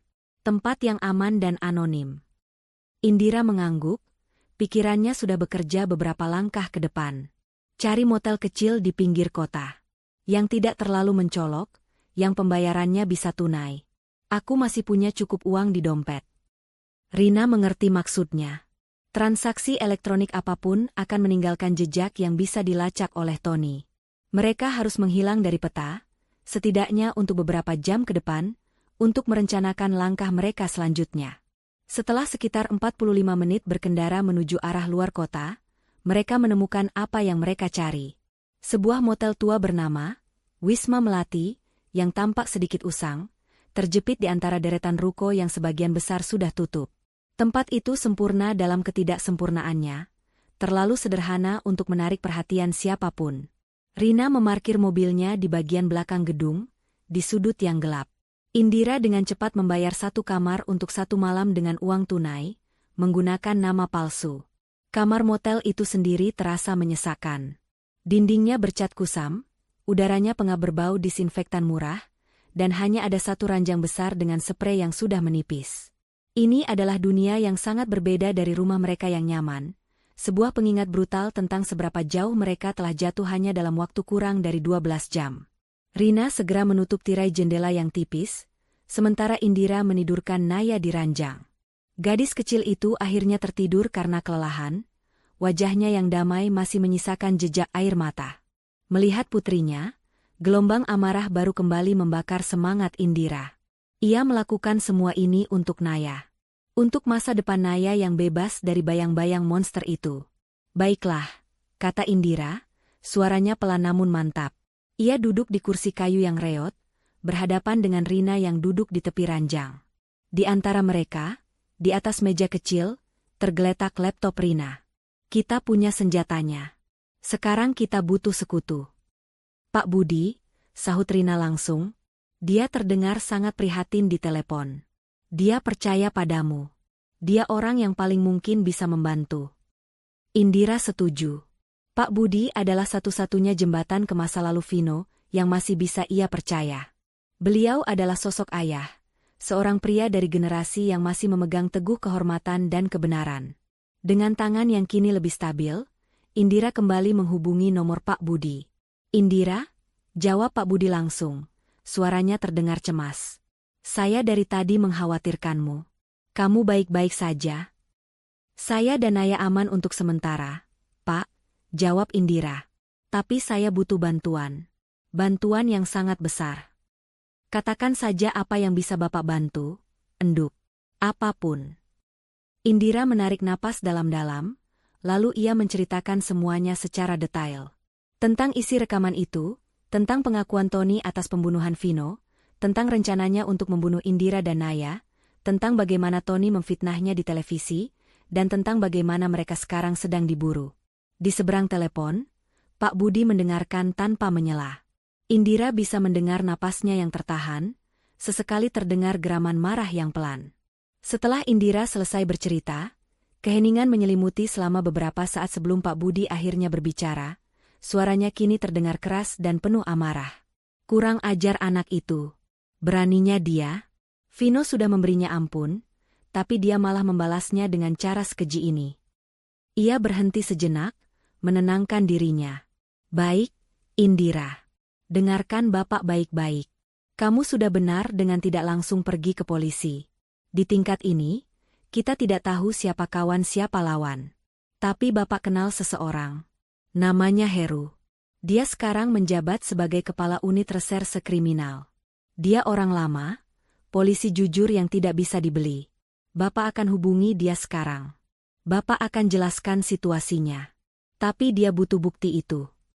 Saya tidak akan menyerahkan bukti ini begitu saja, Pak, kata Indira tegas. Tony terlalu licik. Dia bisa saja punya pengacara hebat yang memutarbalikkan fakta. Saya tidak mau ada celah sedikitpun baginya untuk lolos. Saya mau dia tertangkap basah. Pak Budi terdiam, seolah mencerna keberanian baru dalam suara Indira. Apa rencanamu? Dan di sanalah, di dalam kamar motel yang pengap itu, sebuah rencana berbahaya mulai terbentuk. Indira menguraikan idenya, memancing Tony ke sebuah pertemuan dengan iming-iming kartu memori itu. Mereka akan memilih lokasi, waktu, dan aturan mainnya. Mereka butuh tim dari Pak Heru untuk menyadap pertemuan itu dan menangkap Tony setelah ia kembali mengakui kejahatannya. Ini sangat berbahaya, Enduk, kata Pak Budi ragu. Kamu akan menempatkan dirimu sebagai umpan. Saya sudah menjadi umpan sejak saya menikah dengannya, Pak, jawab Indira dingin. Setidaknya kali ini, saya yang memegang tali pancingnya. Setelah diskusi panjang dan menegangkan, Pak Budi akhirnya setuju. Beliau berjanji akan segera menghubungi detektif Heru dan mengatur semuanya. Beliau akan menelepon kembali dalam 1 jam dengan instruksi selanjutnya. 1 jam penantian itu terasa seperti setahun. Indira dan Rina mondar-mandir di kamar sempit itu. Pikiran mereka dipenuhi berbagai skenario terburuk. Bagaimana jika Pak Heru tidak percaya? Bagaimana jika Tony tidak mengambil umpannya? Bagaimana jika sesuatu berjalan salah? Tepat 1 jam kemudian, telepon berdering. Itu Pak Budi. Sudah beres, katanya tanpa basa-basi. Pak Heru percaya. Dia marah besar setelah mendengar ceritanya. Dia akan membentuk tim kecil yang terdiri dari orang-orang kepercayaannya. Sekarang, tugasmu adalah memancing harimau itu keluar dari kandangnya. Atur waktu dan tempatnya. Beritahu Bapak, dan tim Pak Heru akan siap di sana. Jantung Indira berdebar kencang. Inilah saatnya. Ia menatap Rina, yang memberinya anggukan penguat. Lokasinya, kata Indira perlahan, mengingat-ingat detail dari suara latar rekaman Vino. Suara debur ombak, peluit kapal yang sayup-sayup terdengar. Gudang tua di area pelabuhan. Gudang nomor 7. Itu adalah gudang pertama yang disewa perusahaan Mas Vino saat merintis usaha. Tony pasti tahu tempat itu. Tempat itu punya banyak kenangan, dan sekarang akan menjadi saksi akhirnya. Baik. Gudang nomor 7, ulang Pak Budi. Kapan? Malam ini. Pukul 11, jawab Indira. Ia tidak ingin memberi Tony banyak waktu untuk berpikir atau menyelidiki. Semakin cepat, semakin baik. Bapak akan sampaikan. Hati-hati, Enduk. Kami semua akan menjagamu, kata Pak Budi sebelum menutup telepon. Sekarang bagian tersulit. Indira harus menelepon sang monster. Ia mengambil ponsel sekali pakai yang baru saja mereka beli, bersama kartu perdana baru di sebuah kios kecil. Ia tidak akan menggunakan ponselnya sendiri. Ia menekan nomor Tony. Setiap nada sambung terasa seperti dentuman lonceng kematian. Dan kemudian, Tony menjawab. Siapa ini? Tanyanya, suaranya terdengar tidak sabar dan waspada. Indira menarik napas, memanggil semua bakat akting yang ia miliki. Ia membiarkan suaranya bergetar, terdengar putus asa dan kalah. Mas, ini aku, Indira. Hening sejenak. Lalu terdengar tawa kecil yang arogan. Oh, akhirnya burung kecilku menelepon juga. Sudah lelah bermain petak umpet. HM? Aku menyerah, Mas, isak Indira, membiarkan air mata buaya mengalir di pipinya. Aku tidak bisa lari lagi. Kau menang. Aku akan berikan apa yang kau mau. Pilihan yang sangat bijak, jawab Tony, nadanya penuh kemenangan. Aku tahu cepat atau lambat kau akan sadar. Di mana kartunya? Ada padaku. Aman, jawab Indira. Temui aku. Aku akan berikan padamu. Setelah itu, biarkan aku dan Naya pergi. Aku mohon. Tentu, jawab Tony dengan nada merendahkan. Katakan di mana. Indira menyebutkan lokasi dan waktunya. Gudang nomor 7 di pelabuhan. Pukul 11 malam ini. Jangan bawa siapapun. Tony kembali tertawa. Kau yang menentukan aturannya sekarang? Lucu sekali. Tapi baiklah, aku suka tempat itu. Punya nilai sentimental, bukan? Tempat di mana bos lamaku yang malang itu membuat kesalahan terakhirnya. Perut Indira terasa mual mendengar kata-katanya. Tapi ia harus bertahan. Datanglah sendirian, Indira. Jangan coba-coba melakukan hal bodoh. Karena aku akan tahu. Dan jika itu terjadi, aku akan pastikan putrimu yang manis itu yang akan membayarnya. Ancaman itu adalah bukti terakhir yang Indira butuhkan, bahwa ia sedang melakukan hal yang benar. Aku akan datang sendiri, bisik Indira. Bagus, kata Tony. Pilihan yang bijak, sayang. Kita selesaikan ini sekali dan untuk selamanya. Panggilan itu berakhir. Indira menatap ponsel di tangannya. Tubuhnya gemetar hebat bukan hanya karena takut, tapi juga karena luapan adrenalin. Umpan telah dilempar. Dan sang predator telah memakannya mentah-mentah. Malam tiba dengan cepat, membawa serta udara dingin dan lembab khas pesisir. Langit gelap tanpa bintang, seolah alam pun sedang menahan napas, menunggu pertarungan yang akan segera terjadi. Sisa waktu beberapa jam sebelum pertemuan terasa berjalan begitu lambat, setiap detiknya dipenuhi oleh ketegangan yang menyesakan. Sesuai instruksi dari Pak Budi, sebuah mobil tanpa tanda menjemput Indira, Rina, dan Naya dari sebuah lokasi yang telah ditentukan. Mereka dibawa ke sebuah rumah aman sederhana yang dijaga oleh 2 orang polisi berpakaian preman. Di sana, Indira akhirnya bertemu dengan detektif Heru. Pria itu berusia akhir 50-an, dengan wajah tegas penuh kerutan pengalaman dan tatapan mata yang tajam seperti elang. Ia tidak banyak bicara, namun setiap katanya terasa berbobot. Saya sudah dengarkan rekamannya, kata Pak Heru langsung, suaranya berat dan serak. Suami Anda adalah orang yang berani. Sekarang tugas kita adalah memastikan pengorbanannya tidak sia-sia. Naya, yang sudah mengantuk, diserahkan dalam penjagaan Rina dan istri Pak Budi yang datang untuk menemani. Melihat Naya aman adalah satu-satunya hal yang membuat Indira bisa memfokuskan pikirannya pada tugas berbahaya di hadapannya. Pak Heru kemudian menjelaskan rencananya secara detail. Seluruh area di sekitar gudang nomor 7 sudah disterilkan dan diawasi. Lebih dari selusin petugas berpakaian preman akan mengambil posisi di titik-titik strategis. Indira akan dipasangi alat penyadap suara yang sangat kecil dan sensitif.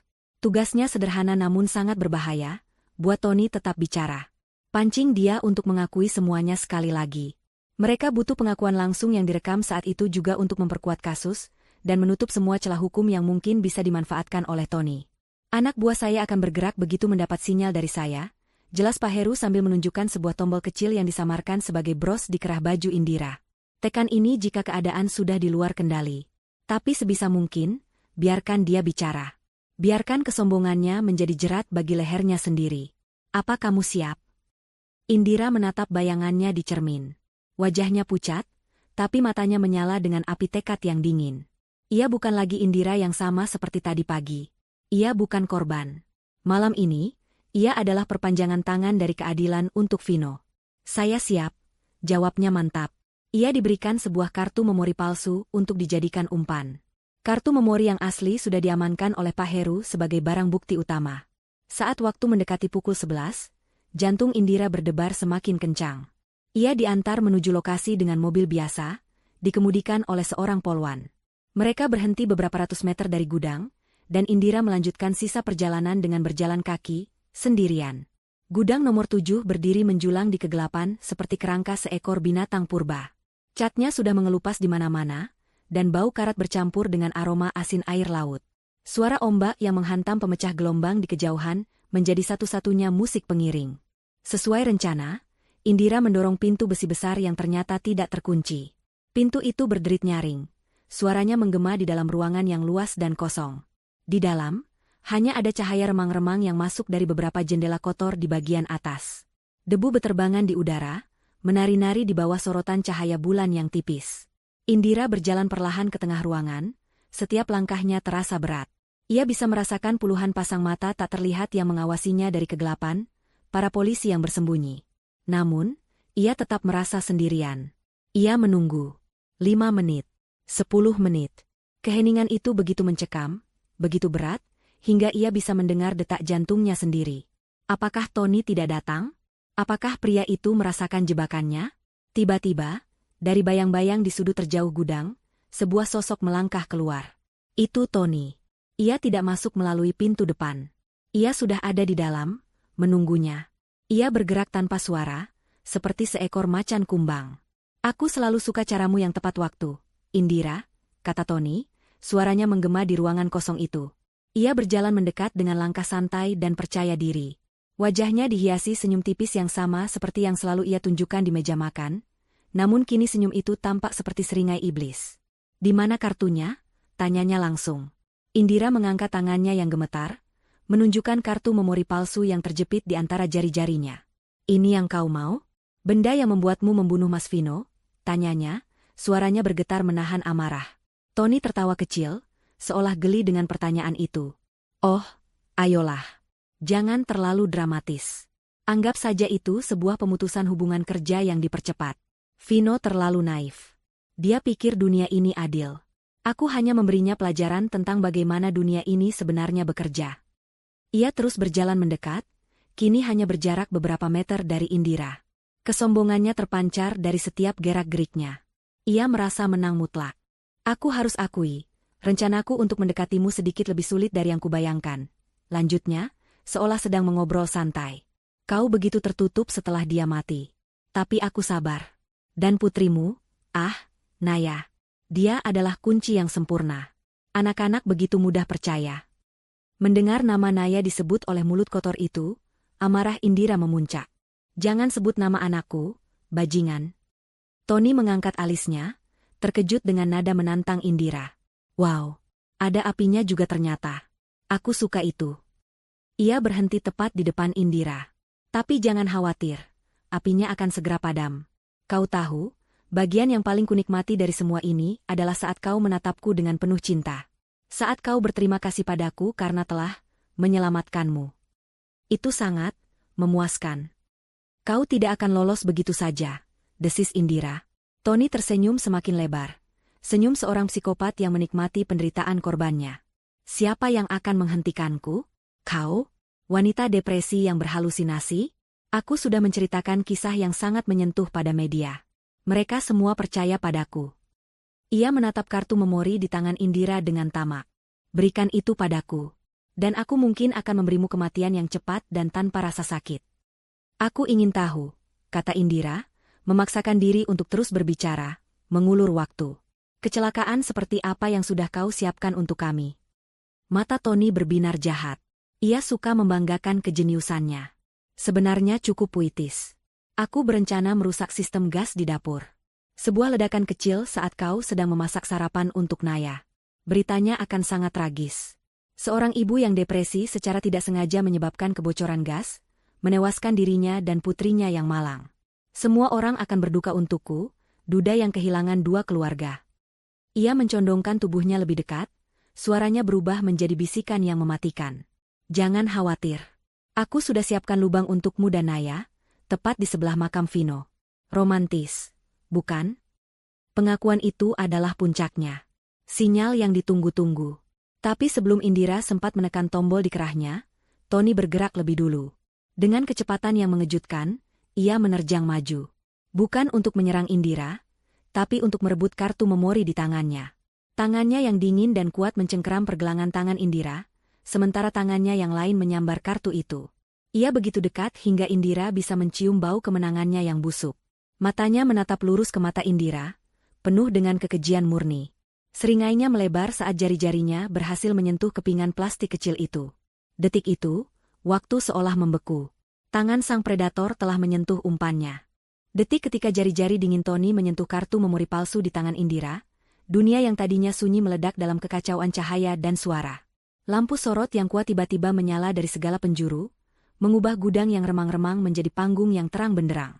Bayangan-bayangan di sudut ruangan kini menjelma menjadi puluhan sosok tegap berpakaian preman yang bergerak serentak, mengepung mereka dari segala arah.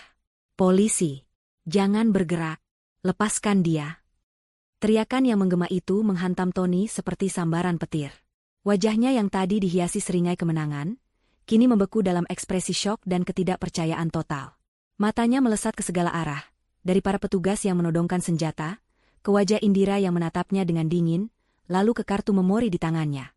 Dalam sepersekian detik, ia sadar. Ia telah masuk ke dalam sebuah jebakan yang sempurna. Kesombongannya menguap, digantikan oleh amarah seekor binatang buas yang terpojok. Ia meraung frustrasi dan dengan gerakan kilat, ia menarik Indira, menjadikannya tameng manusia. Lengan kirinya melingkar erat di leher Indira, memutus pasokan udaranya. Tangan kanannya mengeluarkan sebuah pisau lipat kecil dari sakunya, dan ujungnya yang berkilauan ia tempelkan di leher Indira. Mundur! Semuanya mundur! Teriak Tony, matanya liar dan merah. Atau wanita ini mati. Para petugas polisi, termasuk detektif Heru yang kini sudah melangkah maju, serentak berhenti. Situasi berubah dari penyerbuan menjadi penyanderaan yang menegangkan. Tenang, Tony, kata detektif Heru, suaranya dalam dan tenang, mencoba meredakan situasi. Sudah berakhir. Jangan memperburuk keadaan. Berakhir? Tawa Tony terdengar histeris dan sumbang. Ini belum berakhir sampai aku mendapatkan apa yang aku mau. Ini semua salahnya. Teriaknya sambil mengencangkan cengkeramannya pada Indira, menunjuk ke arahnya dengan dagunya. Dia seharusnya tetap menjadi istri bodoh yang penurut. Dan Vino yang memulai semua ini. Dia yang menghancurkan hidupku. Indira terbatuk, berjuang untuk mendapatkan napas. Rasa takut yang tadi sempat ia tekan kini kembali merayap, dingin dan tajam seperti ujung pisau di lehernya. Tapi di tengah rasa takut itu, ada sesuatu yang lain. Amarah. Ia tidak akan mati di sini. Ia tidak akan mati sebagai korban tak berdaya di tangan monster ini, setelah semua yang ia lalui. Ia teringat latihan bela diri singkat yang pernah ia ikuti bersama Vino bertahun-tahun lalu. Instruktur itu berkata, saat diserang, jangan panik. Manfaatkan elemen kejutan. Serang titik terlemahnya. Saat Tony sedikit melonggarkan cengkeramannya untuk berteriak lagi pada polisi, Indira melihat kesempatannya. Dengan sekuat tenaga, ia menginjak punggung kaki Tony dengan tumit sepatunya. Tony mengerang kesakitan dan refleks sedikit membungkuk. Pada saat yang sama, Indira menyikutkan lengannya ke belakang, menghantam perut Tony dengan keras. Kombinasi serangan itu membuat cengkeraman Tony di lehernya sedikit mengendur. Hanya sedikit, tapi itu sudah cukup. Cukup bagi Indira untuk menghirup udara dan memutar kepalanya. Tony, yang marah karena perlawanan itu, kembali mencoba mengencangkan cengkeramannya.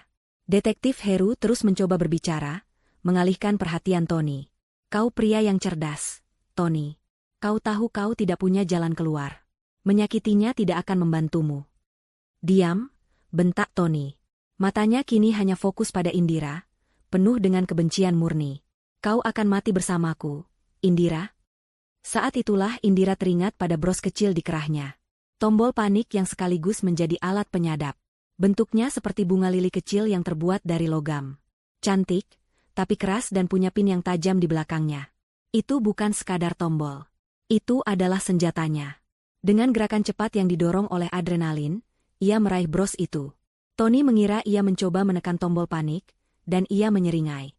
Percuma. Mereka tidak akan berani menembak selagi kau ada di tanganku. Tapi Indira tidak menekannya. Ia merenggut bros itu dari kerahnya, membaliknya di dalam genggamannya sehingga pin yang tajam mencuat di antara jari-jarinya. Dan saat Tony kembali berteriak pada polisi, Indira menghujamkan pin tajam itu ke punggung tangan Tony yang sedang memegang pisau. Arg! Tony menjerit kesakitan dan kaget. Refleks, tangannya yang tertusuk terlepas dari pisaunya. Pisau itu jatuh berdentang di lantai beton.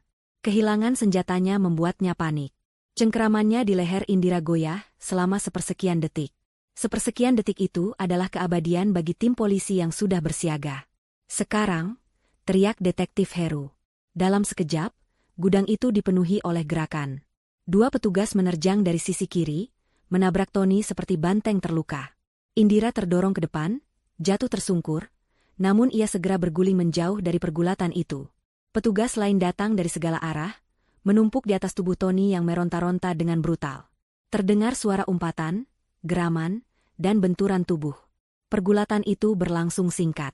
Segera, Tony sudah tertelungkup di lantai, kedua tangannya diborgol dengan kasar di belakang punggungnya.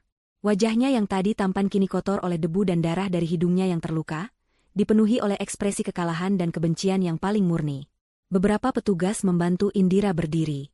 Seluruh tubuhnya gemetar hebat, kakinya terasa seperti jeli. Polwan yang tadi mengantarnya datang dan menyelimutinya dengan jaket. Dari pintu depan, Pak Budi berlari masuk dengan wajah cemas.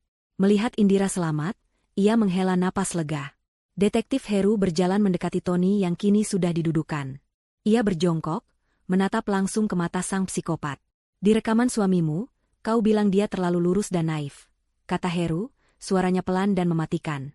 Tapi kau yang naif, Tony. Kau meremehkan kekuatan seorang ibu yang melindungi anaknya. Dan kau meremehkan kekuatan seorang suami yang melindungi keluarganya, bahkan dari alam kubur. Dua orang petugas mengangkat Tony dengan paksa. Saat diseret melewati Indira, ia berhenti sejenak. Ia menatap Indira, bukan dengan penyesalan, tapi dengan kebencian yang begitu pekat hingga terasa seperti racun. Ini belum selesai, desisnya.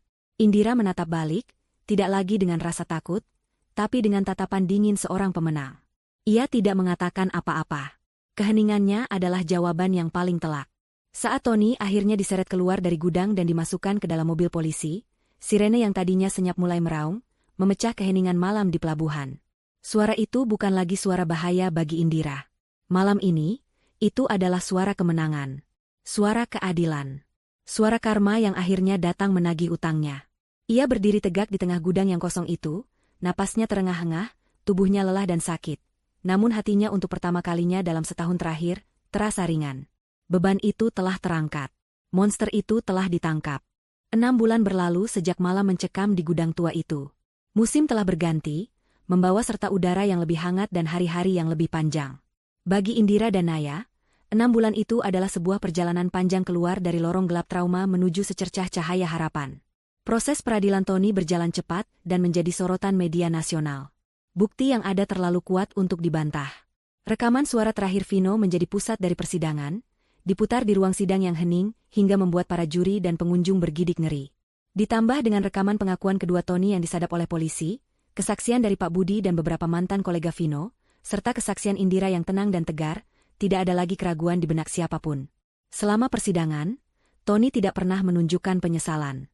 Ia duduk di kursi pesakitan dengan dagu terangkat, sesekali melemparkan senyum sinis ke arah Indira. Pengacaranya mencoba membangun narasi bahwa Tony adalah korban dari tekanan dan persaingan bisnis yang tidak sehat. Namun semua itu runtuh di hadapan bukti-bukti yang tak terbantahkan. Vonis hakim akhirnya jatuh. penjara seumur hidup, tanpa kemungkinan pembebasan bersyarat. Saat palu diketuk, keadilan untuk Vino akhirnya terasa tuntas. Indira menjual rumah lamanya. Terlalu banyak kenangan buruk yang menempel di dinding-dindingnya. Dengan sebagian hasil penjualan dan sisa peninggalan Vino yang berhasil diselamatkan dari aset Tony yang dibekukan, ia membeli sebuah rumah yang lebih kecil di kawasan yang tenang dan rindang. Rumah itu memiliki halaman belakang yang luas tempat Naya bisa berlari-larian, dan sebuah ayunan kayu di bawah pohon mangga. Rumah itu sederhana, tidak semewah yang dulu, tapi terasa jauh lebih hangat. Rumah itu adalah milik mereka, sebuah awal yang baru. Perlahan tapi pasti, mereka mulai menata kembali hidup mereka. Indira memutuskan untuk mengambil alih kendali perusahaan peninggalan Vino. Awalnya terasa berat. Ia harus belajar banyak hal dengan cepat. Namun, dengan bantuan dari orang-orang setia seperti Pak Budi yang bersedia menjadi penasihatnya, Indira berhasil. Ia tidak hanya mempertahankan perusahaan itu, tapi juga membuatnya berkembang. Ia melakukannya bukan untuk dirinya sendiri, tapi untuk Naya, dan untuk menghormati warisan dan kerja keras Vino. Naya juga menunjukkan ketangguhan yang luar biasa. Tentu saja ada bekas luka. Ia sempat menjalani beberapa sesi terapi dengan psikolog anak, untuk membantunya memproses trauma yang ia alami. Malam-malam pertama di rumah baru, ia sering terbangun karena mimpi buruk. Tapi Indira selalu ada di sana untuk memeluknya, meyakinkannya bahwa monster itu sudah pergi untuk selamanya dan tidak akan pernah bisa menyakiti mereka lagi.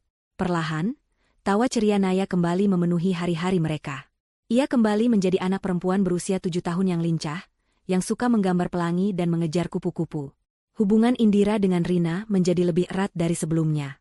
Mereka bukan lagi sekadar sahabat, melainkan saudara. Rina sering datang berkunjung, membawa serta canda tawa dan kue-kue buatannya, memastikan bahwa Indira tidak pernah merasa sendirian. Keluarga Pak Budi pun menjadi seperti kakek dan nenek bagi Naya. Mereka adalah keluarga baru yang lahir dari krisis, diikat oleh kesetiaan dan kasih sayang yang tulus. Di suatu pagi di akhir pekan yang cerah, Indira mengajak Naya pergi ke suatu tempat. Mereka membawa seikat bunga lili putih kesukaan Vino dan kotak musik kayu yang menjadi saksi bisu perjuangan mereka. Mereka tiba di sebuah pemakaman yang terawat rapi dan berjalan menuju sebuah nisan marmer sederhana dengan ukiran nama, Vino Aditama. Ini adalah pertama kalinya Indira kembali ke sini sejak persidangan selesai. Ia berjongkok di samping makam, membersihkan beberapa helai daun kering yang jatuh di atasnya. Naya berdiri di sampingnya, memeluk kotak musik itu dengan erat. "Hai, Mas," bisik Indira, suaranya lembut. Angin sepau-sepau meniup rambutnya. "Kami datang. Maaf baru sempat ke sini." Ia terdiam sejenak, menatap nama suaminya. "Sudah selesai, Mas. Semuanya sudah selesai. Dia tidak akan pernah bisa menyakiti siapapun lagi. Kau berhasil. Pesan terakhirmu menyelamatkan kami." Air mata mengalir di pipinya. Namun kali ini bukan air mata duka yang pahit, melainkan air mata kelegaan dan syukur. "Kami baik-baik saja sekarang. Aku dan Naya, kami bahagia. Aku menjalankan perusahaanmu. Aku harap kau bangga padaku." Naya kemudian berjongkok di samping ibunya. Ia meletakkan kotak musik itu dengan hati-hati di atas rumput di samping nisan. "Hai, Ayah," sapanya dengan suara kecil. "Naya kangen Ayah," kata ibu. "Ayah sekarang sudah jadi bintang yang paling terang. Terima kasih sudah menjaga Naya dari Paman Tony yang jahat." Indira memeluk putrinya erat. Mereka duduk di sana selama beberapa waktu, membiarkan keheningan dan kenangan menyelimuti mereka. Mereka tidak lagi merasakan kesedihan yang menyesakan, melainkan kedamaian. Beberapa hari kemudian, Indira memutuskan untuk membawa Naya berlibur ke pantai, sesuatu yang sudah lama tidak mereka lakukan. Pagi itu, mereka bangun sangat pagi untuk melihat matahari terbit. Mereka berdiri di tepi pantai, bergandengan tangan, menyaksikan bola api keemasan perlahan muncul dari ufuk timur, melukis langit dengan warna jingga, merah muda, dan ungu. Naya melepaskan tangan ibunya dan berlari kecil menyambut ombak yang datang. Tawanya yang riang terdengar seperti musik terindah di dunia. Indira memperhatikannya, sebuah senyum tulus dan damai terukir di wajahnya. Badai telah berlalu. Malam tergelap dalam hidupnya telah berakhir. Dan di hadapannya kini, terbentang sebuah fajar yang baru. Mentari pagi itu terasa begitu hangat di kulitnya, menjanjikan hari baru, awal baru, dan kehidupan baru yang penuh harapan. Ia tahu, ia dan Naya akan baik-baik saja. Bersama, mereka lebih kuat dari apapun.